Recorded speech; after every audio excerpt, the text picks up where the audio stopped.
안녕하십니까, 양파TV입니다. 네, C22번부터 문제풀이를 다시 제기하도록 하겠습니다. 봅시다. 톰슨의 원자 모형과 관련된 자료를 줬네요. 방정관에 들어있는 두 금속의 고전압을 걸어주었대요. 음극선이 관찰되었대요. 음극선. 보시면 지금 전자라는 말을 쓰지 않고 음극선이라는 말을 썼잖아요. 이것은 이제 톰슨의 음극선 실험에서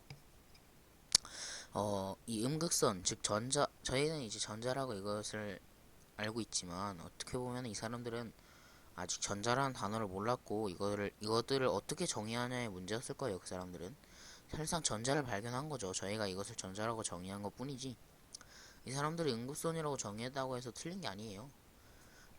어쨌든 이 음극선이 뭐 톰슨의 실험을 해서 질량이 있다는 것을 알아냈고, 이 실험에서는 이제 마이너스 전하를 띄어서 이렇게 플러스 마이너스 걸어주면은 이쪽으로 휘겠죠. 왜냐면 마이너스 전하를 띄면 이렇게 청력을 받고 이렇게 인력을 받기 때문에 이게 증폭이 되어서 이쪽으로 이렇게 휘겠죠. 자, 그러면 이 톰슨의 원자 모형을 고르라는 거죠. 지금 보시면은 이거를 솔직히 이건 다 외워서 푸셔야 되는 거예요. 이거는 약간 상식 쪽에 가까운 거라서 이제 이게 이제 돌턴이 구성했던 원자 모형이고, 이게 톰슨, 이게 러더포드, 이게 보어, 이게 현대의 원자 모형인데, 특징이 뭐냐면 얘는 이제 보어의 원자 모형은 원자 안에 아무것도 없다고 생각을 했어요. 왜냐면 돌턴의 원자설에서 보시면 원자는 물질을 구성하는 최소 입자 단위라고 나와 있어요. 돌턴은 그렇게 생각하기 때문에, 물론 저희는 이제 아니란 걸 알고 있죠. 이 안에 양성자와 중성자가 있고, 그리고 전자도 있죠. 그리고 더 깊숙이 들어가면 쿼크가 있죠. 쿼크가 있고 뭐 더 들어가서 뭐 여러 가지가 있는데 자세히는 몰라요. 여러 가지가 있는데 어쨌든 원자가 최소 단위는 아니란 것을 알 수 있습니다. 그렇죠? 그러면 1번은 일단 돌턴이니까 아니고 여기는 러더포드인데, 일단 톰슨은 여기서 충분히 다른 것 같고, 톰슨은 그냥 원자 모형에 이제 부분적 원자 모형에 일단 전자가 있다는 걸 얘는 알잖아요. 그렇기 때문에 일단 원자 모형에 전자를 이렇게 그려놨어요. 막 우리가 무자비로 있을 것이다. 그런데 보니까, 그러고 보니까 원자는 중성인데 이러면서 어떻게 보면 끼워 맞추기죠. 그냥 그럼 원자가 중성이어야 되니까 원자 전체가 플러스 전을 띄면 되겠네, 이런 식으로 생각을 하게 돼서 이제 푸딩 모형을 개발을 하게 되죠. 이런 식으로요. 예, 그리고 러더포드는 이제 그 알파 입자를 원자에다가 대고 쏴서 얘가 튕겨져 나오는 것을 발견을 했어요. 휘는 것까진 괜찮은데 얘가 튕겨져 나오는 것을 발견했어요. 이게 여러 가지 이게 구체적인 설화가 있는데, 사실 이 실험은 맨 처음에는 러더퍼드가 한 게 아니라 이 러더퍼드의 제자들이 이 실험을 했었던 겁니다. 이 제자들이 실험을 했었는데, 러더퍼드의 제자들이 실험을 하다가 이 알파 입자가 퉁 하고 튕겨 나오는 걸 본 거예요. 계속 쐈죠. 계속 쐈는데 처음에는 아무런 그런 게 없고 약간 튀기만 하고 여기 튕겨져 나오는 경우는 없었대요. 그런데 러더포드가 계속 하라고 지도를 했어요. 계속 하다 보니까 이게 한번 튕겨져 나온 거예요. 그러니까 러더포드가 야, 니네가 지금 10,000번 넘게 쐈는데 이 정도는 그냥 실수겠구나 하고 넘어갈 수도 있는데, 그렇지 않았던 거죠. 러더포드는 약간 직관으로 승부를 하는, 보어와는 다르게 약간 실험에 강한 그런 과학자였기 때문에 직관으로 이것은 틀린 것이 아니다 이러면서 원래 이런 거구나 하면서 이 이것을 더 연구하다가 이 안에 엄청나게 무거운 입자가 들어있는 것으로 추정이 된다 라고 하면서, 근데 전자는 이미 마이너스 전하를 띠고 있으니까 얘는 플러스 전하를 가진 입자일 것으로 추정이 된다. 그러므로 톰슨의 모형은 틀렸다 라고 말을 하게 되죠. 러더포드가 톰슨의 제자였어요. 러더포드가 감자 원래 농장에서 감자 캐던 사람이었는데, 톰슨이 이제 대회를 하나 개최를 했어요. 대회를 하나 개최를 했는데 거기서 1등을 한 놈을 자기 제자로 받겠다 했는데 러더포드가 2등을 했단 말이에요. 2등. 2등을 했는데 1등이 응 안 해 이러면서 갔어요. 그래서 2등이 뽑혔죠. 그래서 톰슨의 제자로 이렇게 들어가는데 솔직히 말해서 자기 스승님의 실험을 증명하기 위해서 지금 이 실험을 한 거예요. 원래 이게 지금 10,000번을 싸서 이게 그냥 슝슝슝슝 하고 다 통과해야 맞는 거란 말이에요. 스승님의 이론이.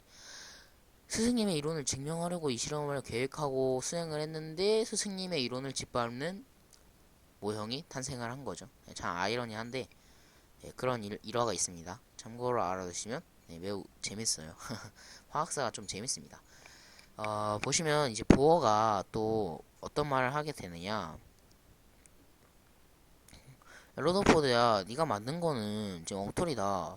이렇게 돌고 있으면은 얘는 언젠가 에너지를 잃고 지금 얘 봐라. 지금 음전한데 이렇게 인력이 작용할 거 아니야. 얘는 질량이 가볍잖아. 어? 그럼 얘는 에너지도 별로 없을 건데 그럼 얘가 이제 지속적으로 빛을 방출해야 될 거 아니야? 떨어지니까. 그러면서 점점 떨어지다가 핵에 딱 붙어버려? 그럼 뭐 어떻게 되는 거야? 하면서 니 이거 설명할 수 있어? 뭐 이런 식으로 말을 하게 되죠. 근데 여기서 이제 큰 문제점이 뭐냐면 수소 원자의 경우에 마이너스가 이렇게 돼 있는데 얘가 이렇게 돌다가 팍 하고 붙어버리면 얘는 전자가 없는 원자가 돼버리는 거잖아요. 그쵸? 그리고 애초에 얘는 이제 더 이상 떨어질 곳이 없는데 떨어져야 되잖아요. 예를 들어서 뭐 N2, N3 이렇게 있는데 N3에 있는 전자는 빙빙빙빙빙빙 돌다가 N2로 떨어져서 가시광선 영역의 빛을 방출하고 또 빙빙빙빙 돌다가 여기 자외선 영역 빛을 방출할 수 있는데 얘는 방출을 할 수가 없는데도 방출을 할 수가 없죠. 설명이 불가능하죠. 수소원자는 여러모로. 그래서 보어가 러더퍼드를 공격을 하게 됩니다. 러더포드 니 이거 설명할 수 있어 그래가지고 난 설명할 수 있어 이러면서 보어가 이제 몇 가지 가정을 통해서 이런 궤도 모형을 내놓게 되죠. 전자는 일정한 궤도를 계속 돌고 있고 잘 봐 러더포드야 니 말 들으면 지금 여기 수소에서 응? 전자가 떨어질 텐데 이때 이제 빛을 점점 떨어지면서 계속 방출하니까 스펙트럼이 이렇게 연속적으로 나와야 되지 않느냐 혹은 흡수 스펙트럼이 나와야 되지 않느냐 라고 반박을 하죠. 보시면 이제 보어가 그러면서 그럼 내가 새로운 원자 모형을 제시하겠다 이러면서 세 가지 가정을 합니다.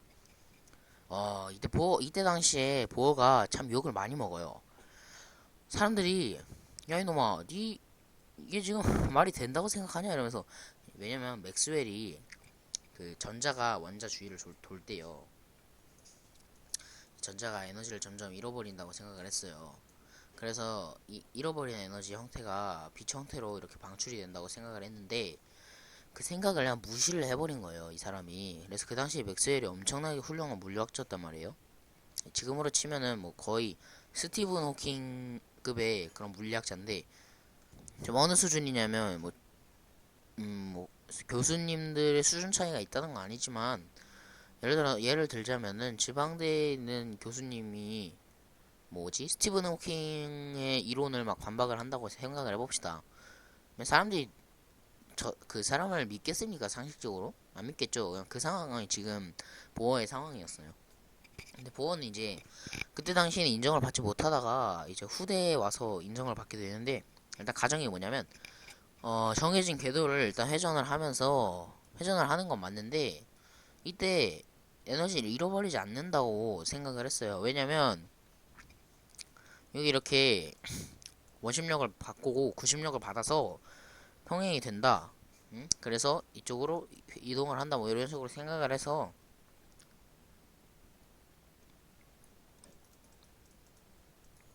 그리고 전자에는 주양자 수라는 것이 존재를 해서 얘가 이쪽으로 갈 때 특정 파장의 빛을 방출한다.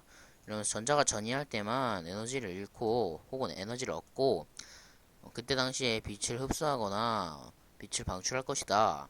라고 말을 합니다. 실제로는 애초에 현대 원자 모형에서는 전자가 돌지를 않아요 애초에. 그러니까 도는데 원운동을 하지 않아요. 막 이렇게 막 움직입니다. 그리고 일정 궤도가 아니에요. 일정 궤도가 절대 아니고, 이거 이렇게 특정 부분에서 전자가 발견되는 게 아니라 이게 확률이 이렇게 분포돼 있어요. 구름 형태로. 이게 지금 현대의 원자 모형이죠. 뭐 이게 꼭 맞다는 게 아니라 뭐 이렇게 예상을 하고 있다는 거죠. 근데 이게 엄청나게 많은 증거가 있기 때문에 뭐 현대에서는 이게 절대적으로 맞다고 할 수 있겠죠. 네. 양자역학 개념이 이제 들어가 있는 건데 일단은 너무 어렵게는 안 하고 단순히 이제 화학사만 알아보는 것으로 마치도록 하겠습니다. 그리고 뭐 그 정도일 것 같고 하나는 세 가지 과정이라 했는데 하나는 뭐냐면 전자가 일정한 궤도를 돌 때는 이제 고전 물리학 법칙을 따른다 이런 내용인데 뭐 그건 자세히 모르겠어요. 뭔 내용인지. 예. 뭐 이 정도만 하면은 될 것 같고 어쨌든 보어가 러더포드의 원자모형 공격해서 얘가 이제 후대에 들어와서 인정을 받게 되고 그 다음에 이제 현대에 들어와서 얘로 이렇게 바뀌게 되는 거죠. 그래서 결론은 뭐냐면 이 문제의 답은 2번이 되겠죠. 다음 문제 넘어가도록 하겠습니다. 23번입니다. 또 원자 모형에 관한 문제인데 이제 보시면 수소원자의 선 스펙트럼을 설명할 수 있는가? 네, 러더포드와 톰슨의 원자 모형은 수소원자의 선 스펙트럼을 설명할 수 없습니다. 그렇기 때문에 B가 아니요로 해서 다가 바로 B가 되겠고요. 2번이랑 5번 중에 답이 하나겠죠? 그리고 수소원자의 선 스펙트럼을 설명할 수 있는가? 예 해서 얘네 두 개가 뽑혔습니다. 전자를 확률 분포로 설명할 수 있는가? C는 아니죠. A는 맞죠. 그렇기 때문에 가가 A, 나가 C, 다가 B. 그래서 답이 2번이 되겠습니다. 다음 문제 넘어가도록 하겠습니다. 24번 문제입니다. 세 가지 원자 모형을 주어진 기준에 따라 분류를 했대요. 원자 핵이 표현이 되었는가? 톰슨의 원자 모형만 표현이 되지 않았죠. 여기 톰슨의 원자 모형이 들어갈 것이고요. 그리고 나를 보시면 정해진 궤도를 돌고 있는 전자가 표현이 되었는가? 보어가 표현이 됐고 현대의 원자 모형은 표현이 안 됐죠. 그러면 현대 원자 모형이 나가 될 것이고 가가 부호가 될 것입니다. 자 그러면 네 가는 말씀드렸었죠. 기억 맞고요. 나는 러더포드가 알파 입자 산란 실험을 설명하기 위해 제안한 모형이다. 봅시다. 나는 러더포드가 현대죠. 현대니까 아니죠. 네, 그쵸. 다는 톰슨의 원자 모형이다. 맞죠? 네, 그래서 답은 3번이 되겠네요. 네, 다음 문제 넘어가도록 하겠습니다. 25번 문제입니다. 표는 서로 다른 원소 A, B의 바닥 상태에 있는 네 가지 입자에 대한 자료래요. 봅시다. p 오비탈의 총 전자수랑 홀 전자수랑 총 전자수가 1의 비율이래요.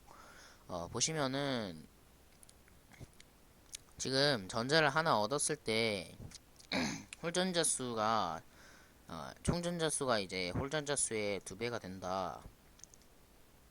이런 뜻이죠. 자 그러면 우선은 홀 전자수를 p 오비탈에 갖고 있으려면 일단 1s, 2s,